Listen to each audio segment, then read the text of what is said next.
Ako si Kirby, ang secondary operator na DTF machine dito sa RP Lipa. Ito po yung DTF printer namin as of September 9, 2024. Madalas ito nagamit.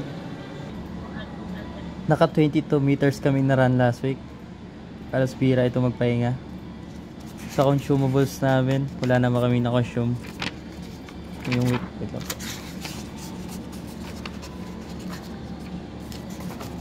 So wala naman po kami na-consume ngayong week. Andito naman yung mga in-use supplies namin, maayos. Dito naman ang stock na unused supplies namin, and updated naman yung inventory reports namin as of kahapon. Ito naman po yung aking printer head area, yung capping, grand wire, saka yung ABR po. Ganito naman po yung tapag headly ng DTF natin.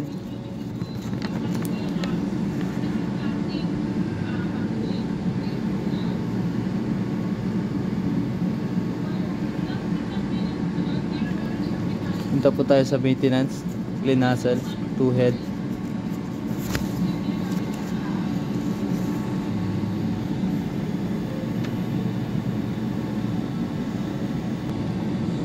After po ma-headline, inasal test lang po natin.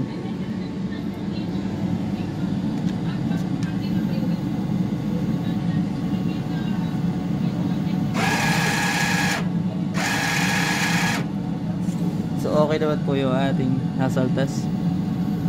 So nandito naman po yung aming ink tank area. Tapos nandito naman po yung waste tank namin. Nilinis ko po yung filter everyday kaya malinis ito. Ito naman po yung ABR namin na 1500 watts. Sa PC po, ang hard disk level namin sa C ay tama lang, 40% use. May updated antivirus SSD blocker at deep freeze naman po kami para iwas virus. Nag-delete ako this file ng 50 gig na file. Thank you po.